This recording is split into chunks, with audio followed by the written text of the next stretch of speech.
नमस्कार। आपका खर्चा आपकी चर्चा हफ्ता दर हफ्ता न्यूज़ लॉन्ड्री के साप्ताहिक हिंदी पॉडकास्ट एनएल चर्चा में आप सभी का फिर से स्वागत है। मैं शार्दुल। अतुल को किसी इमरजेंसी काम से बाहर जाना पड़ा तो आपको इस हफ्ते मुझे झेलना पड़ेगा। और आज के विषय पर बात करने के लिए हमारे पास खास पैनल है। मैं सबका परिचय करा देता हूं, उसके बाद हम एक दो ज़रूरी सूचनाएं और फिर हम बातचीत की तरफ आगे बढ़ेंगे सुर्खियों के बाद। हमारे साथ स्टूडियो में मौजूद हैं प्रकाश केरे जी। वो प्रभात खबर के संपादक रह चुके हैं और आप उन्हें चर्चा पे कई बार पहले भी सुन चुके हैं। प्रकाश जी, आपका चर्चा में स्वागत है। हमारे साथ हैं विमलेंदु झा जी, जो पर्यावरणविद हैं और स्वच्छ इंडिया के फाउंडर भी हैं। तो विमलेंदु, आपका भी चर्चा में स्वागत है। धन्यवाद। और ऑनलाइन हमारे साथ जुड़े हैं संजय कुमार जी, जो को डायरेक्टर हैं लोकनीति CSDS के। आप उन्हें देखते भी होंगे टीवी पर चुनाव और सेफोलॉजी से जुड़ी हुई बातों में। राजनीतिक विश्लेषक भी हैं और जैसा मैंने बताया सेफोलॉजिस्ट भी हैं। संजय जी, आपका भी चर्चा में स्वागत है। मैं ज़रूरी सूचनाएं आपको बता देता हूं, उसके बाद हम बातचीत की तरफ बढ़ेंगे। तो पहली सूचना जो आपको कई हफ्ते से मिल रही है कि चर्चा फिर से अब पेवॉल के पीछे चली गई है। चर्चा को सुनने के लिए आपको न्यूज़ लॉन्ड्री का सब्सक्रिप्शन लेना पड़ेगा और आप उसके साथ हमारी विज्ञापन रहित स्वतंत्र पत्रकारिता को भी सपोर्ट कर सकते हैं। आपको स्क्रीन पर एक QR कोड दिख रहा होगा, आप उसे स्कैन कर सकते हैं और वहाँ से भी पेमेंट कर सकते हैं। नहीं तो आप हमारी वेबसाइट पर जा सकते हैं और वहाँ पर आपको सब्सक्रिप्शन पेज मिलेगा। दूसरी सूचना है कि हमारा लगातार जो चल रहा है इंडिया में ई-वेस्ट अंडरवर्ल्ड का प्रोजेक्ट, इस नए तकनीकी युग में बहुत सारे नए तकनीकी उपकरण हम लोग लगातार बदलते रहते हैं, लेकिन हम ये नहीं सोचते कि इसके बाद उनका क्या होगा और वो कहाँ जा रहा है। और न्यूज़ लॉन्ड्री ने उसमें तहकीकात की है, कुछ रिपोर्ट आ भी गई हैं कि इसके पीछे पूरा एक माफिया, एक अंडरवर्ल्ड चल रहा है और उससे पर्यावरण को तो नुकसान पहुंच ही रहा है, लेकिन लंबे समय के लिए वो कितने अलग अलग तरह के नुकसान पहुंचा रहा है, इस सब के बारे में रिपोर्टिंग को सपोर्ट करने के लिए आप हमारे सेना प्रोजेक्ट को समर्थन दें। और तीसरा, अभी हाल ही में, आज हम उस पर बात भी करेंगे, उत्तराखंड में जो बार बार बादल फटने या और प्राकृतिक आपदाएं आती हैं, उस पर हमने लगातार जोशीमठ में जब हुआ था और जब बांध टूटा था 2023 में, तब भी हमने रिपोर्ट किया था। और इस समय भी हृदय जोशी, जिन्हें आप चर्चा पे सुनते भी रहते हैं, और हमारे प्रोड्यूसर आशीष, दोनों उत्तरकाशी में हैं। हम कोशिश करेंगे उनसे बात कर सकें। बीते कल 7 अगस्त को राहुल गांधी ने जो प्रेस कॉन्फ्रेंस की, उसमें उन्होंने एक प्रेजेंटेशन के जरिए इलेक्टोरल रोल, वोटर लिस्ट में गड़बड़ियों के आरोप लगाए और उन्होंने दावा किया कि धांधली बड़े स्तर पर चल रही है। उन्होंने एक सैंपल जो लिया था वो था बेंगलुरु केंद्रीय लोकसभा क्षेत्र की जो महादेवपुरा विधानसभा सीट थी उसका, और वहाँ पर उन्हें 1,250 जाली वोटर मिले। उन्होंने ये बताया कि चुनाव आयोग ने उन्हें इलेक्ट्रॉनिक डाटा नहीं दिया उनके मांगने पर, और उनके कथनानुसार 5 तरीकों से ये धांधली हो रही है। डुप्लीकेट वोटर्स, जाली एड्रेस, एक ही पते पर ढेर सारे मतदाताओं का होना, बिना फोटो या अवैध फोटो की वोटर आईडी जिसमें फोटो अनरीडेबल है, देखा भी नहीं जा सकता, और फॉर्म 6 जिससे आप वोटर रोल में एनरोल होते हैं, उसमें दाखिल होते हैं, उसका दुरुपयोग, और नाम गलत सलत थे। इस तरह के कई तरह के आरोप लगाए, पर उन्होंने 5 ये मेन कैटेगरी बताई। अगर राहुल गांधी ये कह रहे हैं कि हमने चुनाव आयोग के डेटा से ही ये कमियां निकाली हैं और चुनाव अधिकारी उसके बगल में कहते हैं कि आप हलफनामा दीजिए तब हम बात करेंगे, तो ये कहां तक वाजिब है? मुझे लगता है कि इलेक्शन कमीशन का ये कहना कि आप पहले एफिडेविट दीजिए, हलफनामा दीजिए और तभी इस पे हम जांच पड़ताल करेंगे, मुझे लग रहा है कि ये थोड़ा इलेक्शन कमीशन मतलब अपने मैंडेट से थोड़ा आगे जा रहा है। मैंडेट शायद नहीं, शब्द सही नहीं है, लेकिन जो कहते हैं कि आप कैसे पार्टियों के साथ, हर पार्टी को एक दृष्टिकोण से देखते हैं और उनके साथ व्यवहार एक जैसा होना चाहिए। इतनी कंट्रोवर्सी हो क्यों रही है? इतनी कंट्रोवर्सी इसी के लिए हो रही है क्योंकि इलेक्शन कमीशन ने भी एक स्टिफ स्टैंड ले लिया है। लगता है देश में अब 2 पार्टियां बन गई, 2 खेमे हैं। एक तरफ विपक्ष है तो दूसरी तरफ इलेक्शन कमीशन और रूलिंग पार्टी है। रूलिंग पार्टी और इलेक्शन कमीशन एक सुर में सुर मिला के बात कर रहे हैं। मुझे लगता है इससे अच्छा ये होता है इलेक्शन कमीशन कहती कि भाई आपने जो आरोप लगाए हैं हम उसकी जांच पड़ताल कर रहे हैं, जांच पड़ताल करके जो तथ्य निकल के आएंगे हम जनता के सामने लाएंगे। इसमें कोई एतराज नहीं था, उसमें कोई हर्ज नहीं था, इसमें ऐसी कोई इलेक्शन कमीशन की शान नहीं घट जाती। तो मुझे लगता है कि ये कहना कि पहले एफिडेविट दीजिए, उस हिसाब से तो इलेक्शन कमीशन को भी एक एफिडेविट देना चाहिए कि मान लीजिए अगर गलतियां निकल गई तब क्या होगा, तब किस पर जुर्माना या सजा या कानूनी कार्रवाई होगी। इसके पीछे कोई नियमानुसार कारण नहीं है कि नहीं हम इलेक्ट्रॉनिक डेटा नहीं प्रोवाइड कराएंगे, ये केवल डिस्क्रेशनरी है। हाँ, मुझे लगता नहीं है कि कोई नियम के तहत इलेक्शन कमीशन कह रहा है कि नियम ही नहीं है। आपको याद होगा इलेक्शन कमीशन ने कहा कि जब महाराष्ट्र के इलेक्शन वोटर लिस्ट की बात हुई, जब इन्होंने कहा महाराष्ट्र का वोटर लिस्ट उपलब्ध कराएं, उन्होंने कहा चुनाव के पहले तो दिया था आपको। अरे भाई, दिया था तो दोबारा दे दो, इसमें क्या फर्क है। तो वो माहौल बिगाड़ता है, ठीक नहीं होता, और वो तरीका नहीं है ठीक है काम करने का। जिस तरीके से बात हलफनामा की तो बात बाद में है, लेकिन जिस तरीके से उनकी बात को मिसलीडिंग कह दिया गया पहले ही, तो क्या चुनाव आयोग ने राहुल गांधी के दावों को, आरोपों को इतनी जल्दी उन्होंने उसकी जांच पड़ताल कर ली कि मिसलीडिंग बोल दिया सीधे? और जब आपने कह ही दिया कि मिसलीडिंग है, तो फिर अब हलफनामा क्या? अब आप बल्कि कार्रवाई करिए कि भाई आप जो है गलत बातें जो है प्रचारित कर रहे हैं। The government should also have, ruling party should also have a problem with election commission at the end of the day, क्योंकि चुनाव वो भी हारते हैं, चुनाव उनको भी आगे जाके लड़ना है।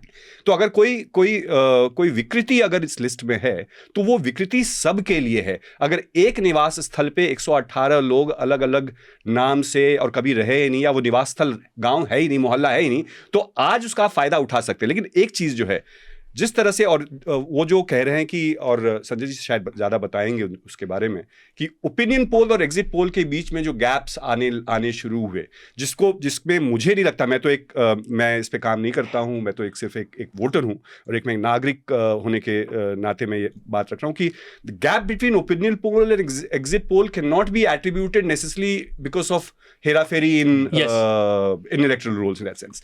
लेकिन अगर हम जिस तरह से हम तंत्र का जो मैनिपुलेशन है, तंत्र का मैनिपुलेशन हो रहा है क्या, जैसे कि प्रकाश जी ने कहा कि ईडी और सीबीआई, अगर ईडी सीबीआई जैसे लोगों का मैनिपुलेशन हो सकता है, तो ये इलेक्ट्रॉनिक डेटा का तो मैनिपुलेशन बहुत ही ईजी है। और देयरफॉर अगर आपको कोई एक चुनाव लड़ना है और गैप अगर 10,000 सीट और 15,000 सीट का ही सिर्फ है और किसी गांव इलाके कोने में है, तो पॉसिबल है। सो 5 अगस्त को उत्तराखंड के उत्तरकाशी जिले में भागीरथी में बहुत तेज़ी से पानी आ गया था, जिससे धराली में पूरी तरह से तबाही आई और अभी तक 5 लोगों के मारे जाने की खबर है। तो चर्चा के जो प्रोड्यूसर रेगुलर होते हैं, आशीष वो और हृदय, इस समय वहाँ रिपोर्ट करने गए हैं। तो हृदय, आप हमें या तो अपडेट भी बता सकते हैं, और दूसरा वहाँ पे परिस्थितियाँ कैसी है, क्या आप धराली पहुँच पाए या अभी भी वो कटा हुआ है? ताजा खबर मैं आपको बताना चाहता हूँ कि सरकार ने अभी तक काफी सारे लोगों को निकालने का दावा किया है, और वो सच भी है, वहां से निकाला भी है। लेकिन उसमें एक छोटा सा पैच है जो बात समझने की है। यहाँ मुझे बहुत सारे लोग मिले हैं, और मैं अपने दर्शकों को बता दूं, क्योंकि रिकॉर्डेड कार्यक्रम है, हम शुक्रवार की शाम इस वक्त जब बात कर रहे हैं, तो ये अपडेट में उस हिसाब से करीब 5 बजे की बात बता रहा हूं। ये ऐसा हो रहा है शार्दुल की जो लोग वहां से आए हैं, ज्यादातर वो लोग हैं जो हरसिल में, मुगबा गांव में या दूसरे इलाकों में एज ए टूरिस्ट और एज ए तीर्थयात्री कुछ फंसे हुए थे, और उनको निकाला जाना हम मानते हैं बहुत जरूरी है। लेकिन यहाँ पर मौजूद जो धराली गांव के कुछ लोग हैं जो वहां जाना चाहते हैं अपने भतीजे से, अपने भाई से, अपने पति की खोज में, बेटे की खोज में, ऐसे रिश्तेदारों की, वो लोग बहुत डिस्ट्रेस दिखे मुझे शार्दुल। उनका ये कहना है कि उनकी बात नहीं सुनी जा रही है। जो ज्यादातर लोग अभी तक आए हैं, एक व्यक्ति ने बल्कि रिकॉर्ड पे हमें कहा कि पूरे दिन में, कल से वो यहां पर खड़ा है, यानी बृहस्पतिवार और शुक्रवार में, केवल 2-3 लोग आज ही आए हैं जो धराली के उसे दिखे हैं, और बाकी लोग जो दूसरे इलाकों से आ रहे हैं। तो इसमें समस्या क्या है? इसमें समस्या यह है कि आपदा धराली में आई है, वहां के लोगों ने सारी चोट झेली है अभी फिलहाल, तो बाकी लोगों को निकाला गया है। तो ये जो बात है वो काबिले तारीफ है, बाकी लोग निकाले गए हैं, लेकिन उस जगह से लोग अभी भी फंसे हुए हैं जिस जगह एक्चुअल आपदा आई है। तो चिंता ये बढ़ती है, क्या वो सुरक्षित हैं? क्या मैं सही समझाऊं कि वहां से पर्यटकों को या ट्रैवलर्स को निकालने को प्रेफरेंस दी जा रही है, लोकल लोग जो धराली में फंसे हैं उनका अभी ज्यादा आता पता नहीं है, यही कह रहे हैं ना? हाँ, इस सेंटेंस को अगर हम थोड़ा और एहतियात से फॉर्मुलेट कर लें अच्छा, कोई गलती न रहे, तो प्रेफरेंस अगर जो है वो बिल्कुल सही बात है। उसको मैं थोड़ा रिपोर्टर के तौर पर एहतियात से बोलूं कि वो जो यहाँ पहुंच रहे हैं लोग, वो सारे टूरिस्ट हैं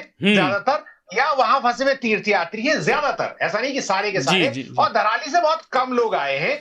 शायद उसकी एक वजह जो मैं एज ए रिपोर्टर आपदा कवर करने के हिसाब से समझ रहा हूं कि क्या ऐसा है कि वहां पर धराली में हेलीपैड जो है अभी बनाने में शुरुआत में ऐसी जगहों में क्या होता है जहां बहुत ज्यादा मड होता है, लैंडस्लाइड होता है, वहां पर हेलीपैड बनाना भी एक चुनौती होती है, जैसा केदारनाथ में मैंने देखा था। लैंड नहीं किया जा सकता।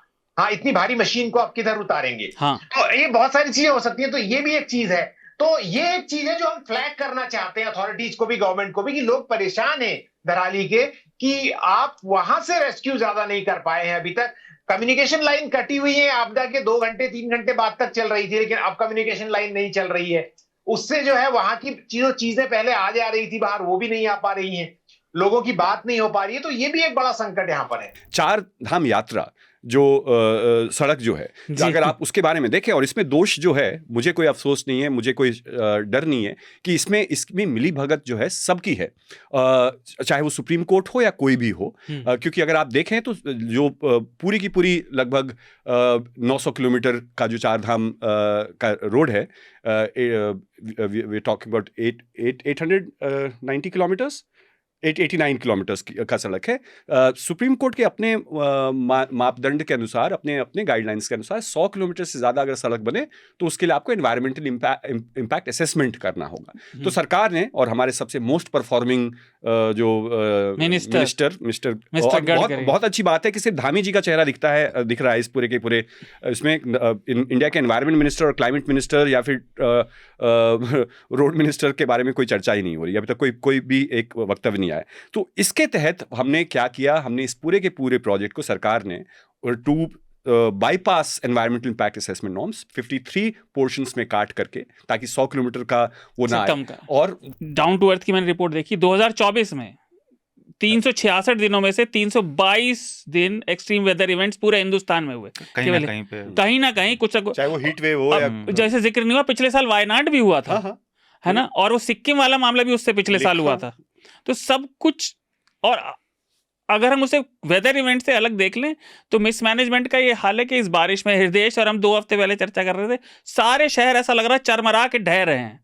तो ये विकास हो कहाँ रहा है? देखिए, सिविल अथॉरिटीज जो हैं उनका तो सबको पता है कि नगर पालिकाएं या नगर निगम किस तरीके से काम करते हैं देश में। इंटरेस्टिंग चीज़ मैं इसमें जोड़ना चाहूँगा, हालांकि वो हिमालय से रिलेटेड नहीं है। कुछ दिन पहले इस तरीके की रिपोर्ट्स आ रही थी कि जो सोलर प्लांट्स लग रहे हैं राजस्थान में, तो एक तो पता नहीं ये लोग कैसे लगा रहे हैं जिससे कि टेम्परेचर बढ़ रहा है, पानी बहुत सारा बर्बाद हो रहा है, और साथ में वो खेजरी जो पेड़ होता है वहाँ पे रेगिस्तानी, उसको ये लोग काट रहे हैं, जो कंपनियां हैं वो काट रही हैं, और रात के अंधेरे में या तो आग लगाई जा रही है, ये सब हो रहा है। काट लो और काट के जला दो ताकि उसका कोई नामो निशान ना रहे, अता पता ना रहे। अब ये कॉमन सेंस है कि ये बिना पुलिस प्रशासन सरकार इन लोगों के या आसपास उस इलाके के जो बड़े लोग होंगे, विडंबना ये है कि एक तो है इलीगल फेलिंग, हम जो ये बात करें तो ये लीगल फेलिंग है। ये जो है कि सर्टिफिकेट ले करके पर्ची कटवा करके पेड़ों को काटा जा रहा है पहाड़ों में और बाकी जगहों पे जो देवदार वाला या 56,000 या बाकी देश के निकोबार का जो अभी आया है अंडमान में जो पूरे प्रोजेक्ट में, या फिर बहुत जगहों पे जो SEZs बने हैं हर जगह जो है, गुड़गांव जैसे जगहों पे, रिज पे, मैं बहुत साल तक रिज मैनेजमेंट बोर्ड में था, तो कि हम ये जो व्यवस्था है कि सिर्फ इलीगल वाला नहीं, मेन समस्या है लीगल। तो हम जब करप्शन के बारे में बात करते हैं तो हम कहते हैं ट्रांजैक्शनल करप्शन, जो आपने पैसा खिला के पेड़ काटा।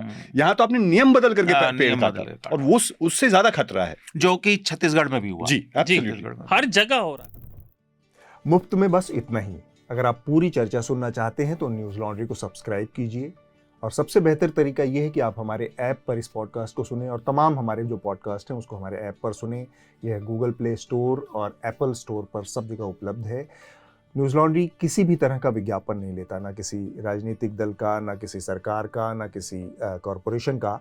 हम सिर्फ और सिर्फ कोशिश करते हैं कि पब्लिक इंटरेस्ट का जर्नलिज्म करें, पब्लिक जनहित की पत्रकारिता करें, और इसके लिए लोग इसमें इन्वेस्ट करें, लोग पत्रकारिता में निवेश करें। उसका तरीका है सब्सक्रिप्शन।